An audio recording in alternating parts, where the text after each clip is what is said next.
Hello everyone, welcome to episode 24 review. So come on, let's have some fun again. చెప్పా కదా సోనియాకి మాకు కావాల్సిన content వస్తుందని. సో కంటెంట్ గురించి మేము ఎక్కువ బాధపడాల్సిన అవసరం లేదు. సో నిన్న ఏదైతే ఫైట్ జరిగిందో యష్మికి అండ్ సోనియాకి మధ్యన నేను చెప్పా నామినేషన్లో గట్టిగా వేసుకుంది యష్మి సోనియాని. సో నాకు ఇప్పటికీ అర్థం కాని పాయింట్ ఏంటంటే లైక్ వేరే వాళ్ళే తను ఏమైనా అనొచ్చు సోనియా, బట్ వేరే వాళ్ళు మాత్రం తన మీద ఒక్క పాయింట్ అవుట్ చేసినా మాత్రం సోనియా ఒప్పుకోదు. ఎందుకు? డబుల్ స్టాండర్డ్స్ అవసరం లేదు కదా. నువ్వు వేరే వాళ్ళపైన చాలా అలిగేషన్స్ వేస్తావు, నబీల్ పైన చాలా అలిగేషన్స్ వేసింది ఆమె. నీకు చీఫ్గా ఫెయిల్ అయిపోయావు, అతను కూడా ఇతను చీఫ్గా ఫెయిల్ అయిపోయాడు. అండ్ ఒకటేంటంటే క్లారిటీ ఏంటంటే తిను కూడా చాలా ఓవర్గా బిహేవ్ చేస్తుంది నబీల్తోని. నబీల్ నామినేషన్ తినేసినప్పుడు బట్ నబీల్ వచ్చి ఎప్పుడు డిస్కస్ చేయలేదు అదేంది ఇదైంది అని ఒక్క మాట కూడా తినతో మాట్లాడలేదు. మరి సోనియా ఎందుకు వచ్చి కొట్టేసుకుంటుంది యష్మితోని? నాకు అర్థం కావట్లేదు. అంటే తిని ఎవరితో ఎన్ని మాట్లాడినా మాట్లాడొచ్చు, బట్ ఈమె మాత్రం ఇంకెవరితో మాట్లాడకూడదు. ఐ థింక్ ఒక రూమ్లో డిస్కషన్స్ అవుతున్నప్పుడు ఆ రూమ్లో ముగ్గురు ఉండరు, ఆ ముగ్గురు ఎవరో మీకు తెలుసు, అన్నదమ్ములు. నేను అన్నదమ్ములని ఎందుకంటానంటే ఆమె అన్నది కదా చిన్నోడు పెద్దోడు అని. చిన్నోడు పెద్దోడు నేను ఎవరు అంటారు? ఇప్పుడు ఎస్వైసీ సినిమాలో చిన్నోడు పెద్దోడు ఎవరు నా కొడుకులే అంటారు. ఆ విధంగా నేను అనుకుంటాను. అన్నదమ్ములు ఉన్నారు ఫర్ సపోజ్, అండ్ ఆ మళ్ళీ ప్లేట్ మార్చింది, దాని గురించి పక్కన మాట్లాడతా. ఓకే, పక్కన పెట్టేద్దాం. రూమ్లో మొత్తం 11 మందిలో ముగ్గురిని తీసేయండి. ఆ ముగ్గురు మీకు తెలుసు, సోనియా చిన్నోడు పెద్దోడు పక్కన పెట్టేస్తే మిగతా వాళ్ళందరూ పాయింట్ ఏంటి తెలుసా? రూల్స్ ఆ మొక్కరికి తెలిసేమో అనుకుంటుంది, వేరే వాళ్ళు ఎవరికి చదవడం రాదేమో అనుకున్నట్టు ఫీల్ అవుతుంది. అది ఎగ్జాక్ట్లీ అదే జరుగుతుంది కదా. అట్లీస్ట్ అదే జరుగుతుంది. ఎగ్జాక్ట్లీ వాళ్ళ మైండ్లో అదే ఉంది. తన ఒక్కరికి రూల్స్ తెలుసు, మిగతా ఎవరికి రూల్స్ తెలియనట్టు తను బిహేవ్ చేస్తుందని. నెక్స్ట్ యష్మి మాటకి అన్నది లైక్ నువ్వు వాళ్ళ మీద పెట్టిన ఇంట్రెస్ట్, ఎవరైతే పృథ్వీ అండ్ నిఖిల్ ఉన్నారో, చిన్నోడు పెద్దోడు ఉన్నాడో, వాళ్ళ మీద నువ్వు పెట్టిన ఇంట్రెస్ట్ గేమ్ మీద పెట్టుంటే బాగుండేదని పాయింట్ ఉంది. And Yashmi is 100% right. అసలు యాక్చువల్గా తను రైట్. అసలు ఏంటి, తను వాళ్ళిద్దరిని యూజ్ చేసుకుంటుంది. పోనీ వీళ్ళిద్దరికి ఒక 25+ ఉంటుంది ఇద్దరికి ఈజీగా. అరే అట్లీస్ట్ అర్థం కాదారా ఈమె ఇలా మమ్మల్ని యూజ్ చేసుకుంటుంది అన్న మినిమం కామన్ సెన్స్ కూడా లేదు వీళ్ళకి. నాకు ఇప్పటికి అర్థం కావట్లేదు. ఇప్పుడు నిఖిల్ ఉన్నాడు, కొన్నిసార్లు వేరే వాళ్ళతో వచ్చి మాట్లాడతాడు. అరే తను నన్ను ఎలాగంటాంద్రా అలాగంటాంద్రా అబ్బాయి నవ్వింతో ఒకసారి అన్నాడు, మళ్ళీ తన దగ్గరికి వెళ్ళి మాట్లాడతాడు. అవసరం ఫర్ సపోజ్ ఇతనికి ఉంది, అరే ఎమోషనల్గా తన నన్ను కొంచెమైనా బ్లాక్మెయిల్ చేస్తుందని అరెక్ట్ ఇతనికి వచ్చినప్పుడు ఈజీగా సోనియాని వదిలించుకుని పక్కకు వచ్చేవచ్చు కదా. ఎందుకు వదలట్లేదు? సో నిఖిల్ నాకు ఎగ్జాక్ట్లీ అనిపిస్తుంది. అర్థం తను బయటకు వచ్చి ఇంకొంచెం స్ట్రాంగ్ ఆడితే తన గేమ్ మాస్టర్ అవ్వడు, బీట్ చేసి కూడా లేడు. హౌస్ కాంపిటీషన్ ఇస్తే యష్మి ఇవ్వాలి, నబీల్ ఇవ్వాలి, అండ్ 9కి ఒకళ్ళు వస్తే వస్తుంది. మిగతా వాళ్ళు ఎందుకు కుట్టించుకుంటుంటారో నాకు అర్థం కావట్లేదు. లైక్ ఎందుకు ఆమెతో ఉండడం అంత అవసరమా? బిగ్ బాస్ కన్నా ఎక్కువైపోయింది ఆమె. అరే వదిలి ఎందుకు నేను చెప్తానంటే అతనే చాలాసార్లు ఫీల్ అయ్యాడు కొన్నిసార్లు. అరే ఆమె నన్ను కొన్నిసార్లు లైక్ ఇలా ఉండాలి అలా ఉండాలి, అది కూడా ఆమె నాకు చెప్తుందేమో అని పృథ్వీరాజ్ అన్నాడు సెక్రెట్లో మానేమంటారా. నీకు ఉన్నప్పుడు బయటకు వచ్చి హ్యాపీగా ఆ గేమ్ ఆడుకోవచ్చు కదా. రిలేషన్షిప్స్ ని కట్ చేసి ఇప్పుడు ఆమె అన్నది ఇప్పుడు ఆమె అన్నది నిఖిల్తో, అరే నేను హార్ట్ బ్రేక్ అయినారా నువ్వు ఇలా చేసిందని వదిలి. అరే ఆమె చెప్తున్నప్పుడు అరే ఏమంటారు అదృష్టం వచ్చి చెయ్యి చాపుతాడు అంటుంటే వీడు లేదు నాకు దరిద్రమే కావాలన్నట్టు కూర్చుంటాడు నిఖిల్. నాకు అర్థం కావట్లేదు. అండ్ ఇంకొక పాయింట్ ఏంటంటే ఇది సోని యష్మి కూడా. సో యష్మి కాదు సోనియా ప్లేట్ మార్చడం తోపు. అసలు నేను వాళ్ళ ఆమె పర్సనల్ లైఫ్, వాళ్ళ ఫాదర్ అవన్నీ నాకు అవసరం లేదు. మాకు అవసరం లేదు. మేము గేమ్ గురించి మాట్లాడుతున్నాం అంతే. గేమ్లో మాకు ఏం జరుగుతుంది అదే మాకు కావాలి. ఇప్పుడు సోనియా ఏమన్నది, నాకు చిన్నోడు పెద్దోడు అన్నది. ఈ రోజు ఎపిసోడ్లో నేను మీకు ఎప్పుడైనా అన్నానా మీతోని ఏమైనా రిలేషన్షిప్స్ పెట్టానా అన్నది. నువ్వే ఒక ఎపిసోడ్లో అన్నావమ్మా చిన్నోడు పెద్దోడు ఒక బ్రదర్స్ లాగా అన్నావు, ఇప్పుడు వచ్చి నేను ఎప్పుడు రిలేషన్ పెట్టినాను అంటుందామె. ఎందుకు ప్లేట్ మార్చడం దేనికి? నిజం చెప్తాను, సోనియాగా తనకి ఏ సిచ్యువేషన్ తనకు ఫేవర్ ఉంటుందో మార్చేసుకుంటుంది. లిటరల్లీ మార్చేసుకుంటుంది. నెక్స్ట్ నేను ఇందాక అన్న పాయింట్, నామినేషన్లో నువ్వు వేసావు, ఆదిత్యం వేసావు, నబీల్ వేసావు, బట్ వాళ్ళు వచ్చి నీతో ఒక్క డిస్కషన్ చేయనప్పుడు సోనియాతోనే ఈమెయిల్ యష్మితో ఎందుకు గొడవ పెట్టుకుంటుంది? వాళ్ళు చేసే పనులు కూడా అలాగే ఉన్నాయి. రాత్రి డిస్కషన్లు పెడతారు. ఇప్పుడు ఒక అన్న బయటకు వచ్చారు కాబట్టి బయట తీసే మిగతా ముగ్గురు ఉన్నారు. ఇప్పుడు నైట్ డిస్కషన్లు వాళ్ళతోనే ఉంటుంది. ఇప్పుడు మరి అవన్నీ చూస్తే ఏమనుకోవాలి. యష్మి అన్నది అంటే నువ్వు అబ్బాయిలతో మాట్లాడుకుంటే పర్లేదు, బట్ వేరే వాళ్ళు ఎవరైనా వేరే వాళ్ళ అమ్మాయి ఇంకే అమ్మాయి అయినా అబ్బాయితో మాట్లాడితే నువ్వు ఇంకోలా చూస్తావు. అది కూడా కరెక్టే కదా సార్. నెక్స్ట్ ఇది ఓకే, ఇది అయిపోయింది. Let's have some discussion with Nikhil and Sonia. Night discussion జరిగింది. దయ్యాలు తిరిగే టైంలో డిస్కషన్ అందరూ రాత్రి 12-12:30 టైంలో. నెక్స్ట్ నైట్ ఈ డిస్కషన్లో తను ఏమన్నదంటే, అరే హౌస్లో ఇంతమంది ఇన్ని మాటలు మాట్లాడుతున్నప్పుడు మనకి అగైనెస్ట్గా నువ్వు కనీసం ఒక మాట కూడా మాట్లాడట్లేదు అని నిఖిల్ అంటుంది. ఆడిని రచ్చగొట్టడం దేనికి? వాడు నామినేషన్ వేసింది నిన్ను, వాడితో చెప్పాల్సిన ఏముంది? నీకు అంత దమ్ముంటే, నీకు నిజంగా నీ గేమ్ మీద అంత క్లారిటీ ఉంటే మొన్న యష్మితో అన్నావు కదా, నేను కానీ అగ్రెషన్ చూపిస్తే ఏ మగాడైనా నీ ఇంట్లో పనికిరాడు అన్న పదం వాడిన అక్క ఆ వేరే మగాడిని ఎందుకు రెచ్చగొడుతుంది? అరే మనల్ని ఇంతమంది ఇన్ని మాటలు మాట్లాడుతుంటే నువ్వు ఒక్క స్టాండ్ కూడా తీసుకోలేదని మాటలు ఎందుకు? అక్కకి ఎందుకు ఆ మాటలు? నిజంగా అక్కలో అంత పౌరుషం ఉందని చెప్పింది కదా, నాకు కానీ అగ్రెషన్ వచ్చిందంటే ఏ మొక్కడు కూడా పనికిరాడని అన్నప్పుడు అక్క ఆడుకోలేదు. దమ్ముంటే అక్క గేమ్ ఆడుకోలేదు అంతే. అండ్ అక్క ఏమంటుందంటే, అరే నాకు బ్యాడ్ ఉంటే నేను ఖచ్చితంగా ఇదంతా నైట్ డిస్కషన్ సోనియా నిఖిల్ మధ్య జరిగింది. అక్క ఏమన్నదంటే, అరే నాకు బ్యాడ్ అనిపిస్తే నేను మార్చుకోవడానికి ట్రై చేస్తాను ఠీకే, బట్ నాకు కానీ అక్కకి ఏం బ్యాడ్ కనిపించట్లేదట. అక్క బ్యాడ్ అంటే మార్చేసుకోవడానికి ట్రై చేస్తుందట. బట్ అక్కకి ఏం బ్యాడ్ కనబడట్లేదట. అక్క కానీ ఒక్కసారి ఎలిమినేట్ అయ్యి బయటకు వచ్చి ఇవన్నీ చూస్తే అసలు ఈ ట్రోల్స్ కానీ ఇవన్నీ అసలు బయట పబ్లిక్ ఇమేజ్ కానీ చూస్తే ఏడుస్తుంది, చెప్తున్నా ఏడుస్తుంది. అంత బ్యాడ్ కనబడట్లేదు. అక్క బ్యాడ్ ఉంటే మార్చేసుకుంటుందట. కానీ అక్కకి ఏ బ్యాడ్ కనబడట్లేదు. అండ్ అక్క పాయింట్ లేదు తెలుసా, అక్క ఒక్కరే స్ట్రాంగ్ హౌస్లో. వేరే వాళ్ళందరూ వీకే. చెప్తాను కదా, అక్క బిగ్ బాస్ హౌస్లో ఉండి బిగ్ బాస్ ట్రీట్మెంట్ కావాలని కోరుకుంటారు. నేను రూల్స్ పెడతా, బట్ మీరు నాకు రూల్స్ చెప్పొద్దు. నేను మీకు ఎన్ని అని చెప్తా, బట్ మీరు నన్ను నామినేట్ చేయకూడదు. నేను మిమ్మల్ని నామినేట్ చేస్తా, బట్ మీరు నన్ను నామినేట్ చేయకూడదు. నెక్స్ట్ అండ్ అక్క ఒకప్పుడు అన్నది విష్ణుప్రియతోని, నువ్వు ఇలాగన్నీ మాట్లాడితే నా ఫ్యామిలీ చూస్తే ఏమనుకుంటారని. మళ్ళీ ఇదే రోజు నిఖిల్తో డిస్కషన్ ఉన్నప్పుడు నా ఫ్యామిలీ ఏమనుకుంటుంది అది నేను పట్టించుకుని అన్నది. చెప్పే కదా, ప్లేట్ మార్చడం కానీ తన సిచ్యువేషన్కి థింగ్స్ని తన ఫేవర్గా మార్చుకోవడంలో అక్కని మించిన వాళ్ళు అసలు ఇప్పటివరకు బీట్ చేయలేరు. అది అక్క స్టాండర్డ్స్. అంత స్ట్రాంగ్ ఉంటే అక్క స్టాండర్డ్స్ మామూలుగా ఉండవు. అది అక్క. ఇది night discussion Nikhil and Sonia మధ్య జరిగింది. అరే నీకు దమ్ము ఉంటే, నిజంగా సోనియాకి దమ్ము ఉంటే అసలు లిటరల్లీ సోలో గేమ్ ఆడుకోమను. ఇప్పుడైనా గేమ్ ఆడుకోమను. నామినేషన్ ఉంది కదా, గేమ్ ఆడుకోమను. మేబీ అక్క ఫీల్ అయ్యి ఉంటుంది ఏంటంటే సేవింగ్లో ఈమెని సేవ్ చేయలేదేమో అని ఫీల్ అయ్యి ఉంటుంది.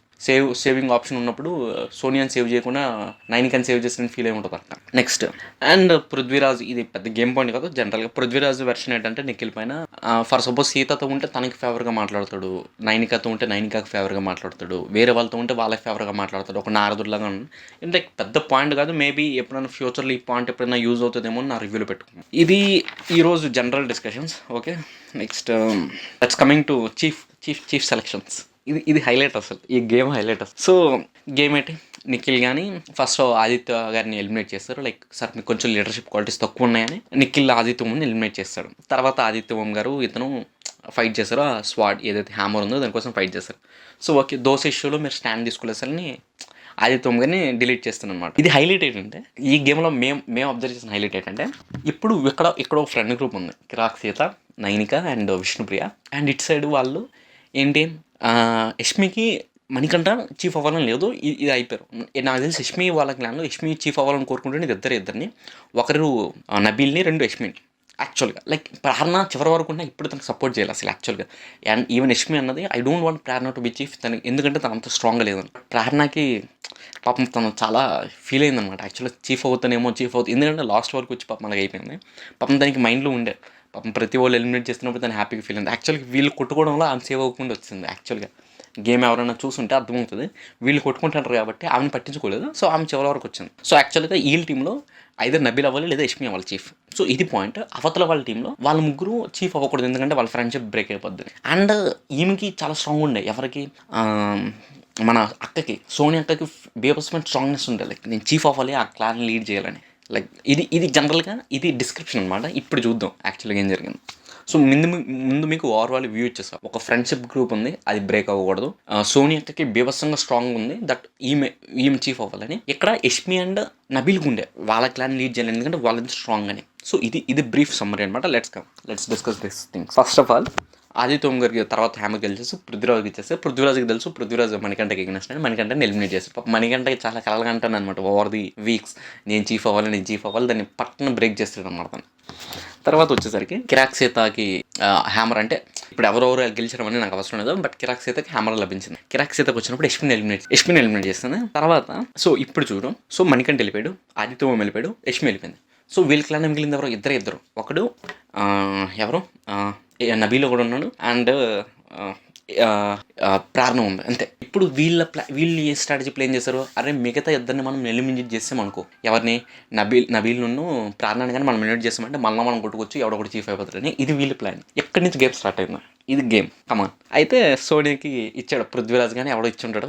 సోనియాకి ఎవడెవడో ఒక పృథ్వీరాజ్ చేస్తాడు, పృథ్వీరాజ్ నిఖిలేస్తాడు. సోనియాకి హ్యామర్ దొరికితే ఆమె నబీల్ని బ్రేక్ చేస్తుంది. తెలుసు కదా అక్క గురించి, అక్కతో మామూలుగా ఉండదు. సో అండ్ ఈ డిస్కషన్ హైలైట్ అసలు ఏమన్నదంటే, నువ్వు ఇంకా ఓపెన్ అప్ కాలేదు అన్నది. రెండు, ఎవరికి రెస్పెక్ట్ అవ్వు అన్నది. ఎవరికి రెస్పెక్ట్ అవ్వాలో తెలియదు అన్నది. నెక్స్ట్ లీడర్షిప్ క్వాలిటీస్ లేవు అన్నది. నీతో నబీల్ ఆడుకుండా అసలు అక్కని, నువ్వు ఎవరితో ఓపెన్ అప్ కావాలంటే అందరిని హౌస్లో అందరి దగ్గరికి వెళ్ళి నేను నీతో ఓపెన్ అప్ అయ్యా కదా, నేను నీతో ఓపెన్ అప్ అయ్యా కదా, నేను నీతో అంటే చెప్తాను, ఆన్ ద ఫేస్ ట్రోల్ చేయడం అంటారు దాన్ని. On the face on the face. ఎప్పుడైతే నువ్వు ఇంకా ఓపెన్ అప్ కాలేదు అన్నదో అందరి దగ్గరికి వెళ్ళి నేను నీతో ఓపెన్ అప్ అయ్యాను కదా, open up on the face troll చేశాడు. అసలు నబీల్ చెప్తున్నా, నబీల్కి అర్థమైంది అసలు సోనియా గురించి హౌస్లో క్లారిటీ ఉన్నది ఇద్దరికి, స్ట్రాంగ్ క్లారిటీ ఉన్నది ఇద్దరికి, అండ్ ధైర్యం ఉంది తనకి ఎగ్నెస్ట్కి వెళ్ళడానికి. యష్మి అండ్ నబీల్ వీళ్ళిద్దరికి ధైర్యం ఉంది, ఆమె గురించి ఫుల్ క్లారిటీ ఉంది. ఇదైతే నిజం చెప్తాను కదా. ఈ మొబైల్ సేవ్ అయినా నెక్స్ట్ వీక్ మళ్ళీ నామినేషన్లో ఉంటుంది, డెఫినెట్గా ఉంటుంది. ఇది నేను 120%, అన్లెస్ దీనికి ఏవో పవర్స్ వచ్చి ఈమె వీళ్ళ క్లానికి చీఫ్ అయిపోలేదు తప్ప, బట్ ఈమె డెఫినెట్గా నామినేషన్లో ఉంటుంది. Come let's have some fun again. ఇది ఎక్కడితో గేమ్ అయింది. సో ఇప్పుడు వాళ్ళ టీంలో మిగిలింది ఓన్లీ ప్రేరణ. ఠీకే, అవతల వాళ్ళ క్లాన్లో మిగిలింది ఓన్లీ ప్రేరణ మిగిలింది. ఎందుకంటే ఇప్పుడు మొదట ఎలిమినేట్ అయ్యే వాళ్ళంతా వాళ్ళే ఉన్నారు. ఆది టోమ్ గారు, మణికంఠ, యష్మి అండ్ నబీల్, ఒక్క ప్రేరణ మిగిలిపోయింది. ఇప్పుడు వీళ్ళు కొట్టు కూడా మొదలు పెట్టారు. Come on let's have. ఆ ప్రార్థన వదిలేసారు, ఫస్ట్ ఆఫ్ ఆల్ ప్రార్థన బయటకు వదిలేసారు. సో 9కి వస్తే విష్ణుప్రియని బ్రేక్ చేస్తారు. ఇక్కడ ఈమె ఇచ్చిన మేము డైవర్ట్ చేసిన పాయింట్స్ ఏంటంటే, ఇక్కడ ఈమె ఇచ్చిన ఎక్స్ప్లెనేషన్ ఏంటంటే, అరే విష్ణుప్రియ, మనం కానీ అక్కడ క్లాన్ అయిపోయామంటే మన ముగ్గురు ఫ్రెండ్షిప్ బ్రేక్ అయిపోద్ది అన్న పాయింట్ మీద చేసింది. అండ్ విష్ణుప్రియ యాక్సెప్ట్ చేసింది. ఓకే దానికి ఒక వర్త్ ఉంది ఆ పాయింట్ కానీ అయిపోయింది. హైలైట్ ఏంటంటే లాస్ట్లో కిరాక్ చేత బయటకు వెళ్ళిపోయింది. లైక్ కిరాక్ చేత చీఫ్ అయిపోయింది. సో తను బయటకు వెళ్ళిపోయింది. ఇంకా డ్రామా ఉంది. ఇంకా come let's have some fun again. తర్వాత ప్రార్థనకి వస్తే సోనియాని ఎలిమినేట్ చేస్తుంది. Like Kiraak Seetha and Vishnupriya and Nayanika సోనియాని ఎలిమినేట్ చేసినప్పుడు వీళ్ళు ముగ్గురు ఫీల్ అయ్యారు. ఎవరు? కిరాక్ సీత, విష్ణుప్రియ, నయనిక. వీళ్ళు హ్యాపీ ఫీల్ అయ్యారు. వీళ్ళ ప్లాన్ ఏంటంటే, వీళ్ళ ఫ్రెండ్షిప్ స్ట్రాంగ్ ఉండి ఎవరైతే సోనియా ఉందో ఆమెని అవతలకి పంపించాలి. ఎక్కడైతే ప్రార్థన వచ్చి సోనియాని ఎలిమినేట్ చేసిందో వీళ్ళు ఇంకా ఫీల్ అయిపోయారు అనమాట. యాక్చువల్గా అరే ఇలా జరిగిపోయింది ఏందన్నా వీళ్ళకి డిసప్పాయింట్మెంట్ అయితే ఉంది. నిజం చెప్తాను, సోనియా అంటే ఎక్సెప్ట్ చిన్నోడు పెద్దోడు సోనియాకి తప్పించి ఇంకా హౌస్లో ఎవరికి నచ్చదు. ఇది ఓపెన్ స్టేట్మెంట్. కొంతమందికి ధైర్యం లేదు ఆమెకి ఎగ్నెస్ట్కి వెళ్ళడానికి, కొంతమంది ధైర్యవంతులు ఉన్నారు. ఇదేం పెద్ద పీకే, లైక్ ఏం పెద్ద ఇదేం కాదు, ఈ మనకి ఎగనెస్ట్గా మాట్లాడొచ్చు అన్న ధైర్యం కొంతమందికి ఉంది. టీకే, వీళ్ళ ప్లాన్ బర్స్ట్ అయిపోయింది. తర్వాత 9కి వస్తే 9 పృథ్వీరాజుని ఎలిమినేట్ చేసింది అనమాట. ఎందుకంటే పృథ్వీరాజు ముందు ఎక్కడో డిస్కషన్ అన్నాడు అనమాట, అరే నాకు కానీ హ్యామర్ వస్తే నేను పగల కొట్టేస్తాను. 9కి హ్యామర్ ఇస్తే పృథ్వీరాజుని పగల కొట్టేస్తుంది. వీళ్ళు కొట్టుకుంటారు అసలు actually. So tit for tat, కుక్క గాటకి చెప్పదబ్బా అంటే ఇదే టిట్ ఫర్ టాట్ క్లోజ్ అయిపోయింది. Next coming to another discussion, Kiraak సీతకు వచ్చింది. కిరాక్ సీతకు వచ్చినప్పుడు 9 చేస్తుంది అనమాట. లైక్ 9 బట్ 9 ఫీల్ అయింది, లైట్ హార్ట్ అయింది అనమాట. అరే I wanted be chief again, నాకు చీఫ్ అవ్వాలని ఉందని తను అగైన్ షీ వాంటెడ్ దట్. పాపం తను ఏడ్చింది అండ్ చాలా బాధపడ్డది. లైక్ తను అన్నది కూడా లైక్ ఒకసారి చీఫ్ అయితే ఇంకోసారి అవ్వాలని లేదు కదా, ఒకసారి విన్నర్ అయిన తర్వాత మిగతాసారి విన్ అవ్వకూడదని కూడా లేదు కదా అన్న పాయింట్ ఆఫ్ మీద తను ఏడ్చింది, బాధపడ్డది. So but they went with their plans. వాళ్ళ ప్లాన్ ప్రకారం వెళ్ళిపోయింది. కాకపోతే వీళ్ళ ఫ్రెండ్షిప్లో ఇద్దరు ఎలిమెంట్ అయిపోయి కిరాక్ అవుతుంది. ఇప్పుడు ఇద్దరు మిగిలారు. ఎవరు? ఇద్దరు ప్రేరణ అండ్ కిరాక్ సీతం.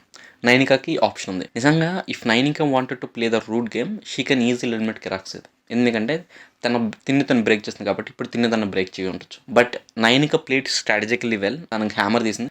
అది గేమ్ అంటే అవతల వ్యక్తి నేను హట్ చేస్తాడని తెలిసినా సరే, ఈవెన్ దో అవతల వ్యక్తి నేను హట్ చేస్తాడు, నైనికాని కిరాక్స్ అయితే ఎలిమినేట్ చేసిందని తెలిసినా సరే, నైనికాకి ఫైనల్గా ఆప్షన్ వచ్చినా సరే హ్యామర్ని తీసుకెళ్లి కిరాక్ చేతిలోనే పెట్టింది. ఆ పాయింట్లో ఫర్ సపోజ్ నేను చెప్తున్నా మా అనాలిసిస్ ప్రకారం, ఆ పాయింట్లో కానీ కిరాక్ సీత కానీ తన ఫోటోని తన కానీ పక్కలు కొట్టేసుకుని ఉంటే ఆ ఫ్రెండ్షిప్కి ఒక వర్త్ ఉంటుంది. లిటరల్లీ ఆ ఫ్రెండ్షిప్ ఏదైతే ఉందో దానికి ఒక వర్త్ ఉండదు. వీళ్ళు ఏదైతే మాట్లాడుకుంటారు ఇప్పుడు ఫ్రెండ్షిప్ బ్రేక్ అయిపోద్ది. నాకు తెలిసి నౌ దెర్ విల్ బి ఏమంటారు misunderstandings between Nainika and Kiraak Seetha. Again I will openly say that. And ఫైనల్గా కిరాక్ సీత వచ్చి ప్రేరణని కొట్టేసింది. Prerana accepted it and now Kiraak Seetha become the chief and of other clan, Kantara clan chief అయిపోయింది. So she already had discussion start చేసుకుంది. Work allocation అవన్నీ start చేస్తుంది. పాపం ఇదంతా అయిన దీంట్లో ఒక అక్క అయితే చాలా స్ట్రాంగ్గా ఫీల్ అయింది. అక్క గురించి మీకు తెలుసు, సోనియా అక్క పాపం యాక్చువల్గా చాలా స్ట్రాంగ్గా బిలీవ్ చేస్తుంది అనుకుంటా. అక్కని ఎలిమినేట్ చేసిన పాయింట్ కూడా like who eliminated her, Prerana eliminate చేస్తుంది. షీ మెన్షన్ దట్ నీకు ఛాన్స్ వచ్చినా ప్రూవ్ చేసుకోలేదు అన్న పాయింట్. అంటే ఛాన్స్ వచ్చింది ఆమె చీఫ్ అవ్వడానికి రెడ్ ఎగ్ ఇచ్చినప్పుడు, ఆమె ప్రూవ్ చేసుకోలేదు. So that's it. నీకు నిజంగా అంత ఔరా ఉన్నప్పుడు, అంత రిథమ్ ఉన్నప్పుడు యూ వుడ్ హ్యావ్ బిన్ ఆ గేమ్లోనే విన్ అయ్యి ఉండాల్సిందని ప్రేరణ చెప్పి నామినేట్ చేస్తుంది. బట్ అక్క మాత్రం చాలా ఫీల్ అయినట్టుంది. పాపం అక్కకి ఎదురు దెబ్బలు గట్టిగా తగులుతున్నాయి. ఒకటి రెడ్ ఎగ్ గేమ్లో గెలవలేదు, 2 నిఖిల్ దాన్ని సేవ్ చేయలేదు, 3 ఈరోజు చీఫ్ అవ్వలేదు. దెబ్బ మీద దెబ్బ తగులుతూనే ఉన్నాయి. బట్ యాక్చువల్గా ఏమవుతుందో చూద్దాం. But one small request, channel subscribe చేసుకోండి, కొంచెం లైక్ కొట్టండి. ఏమైనా మీరు నిజంగా మీకు ఏమైనా ఈ పాయింట్ మీద మీరు డిస్కస్ చేయండి అంటే మేము డిస్కస్ చేస్తాం. కామెంట్ చేసి చెప్పండి. ఈ పాయింట్ మీరు ఇంకొంచెం డీప్గా డిస్కస్ చేయండి అంటే మేము డిస్కస్ చేస్తాం. కామెంట్ చేయండి అండ్ లైక్ చేయండి ప్లీజ్. Thank you.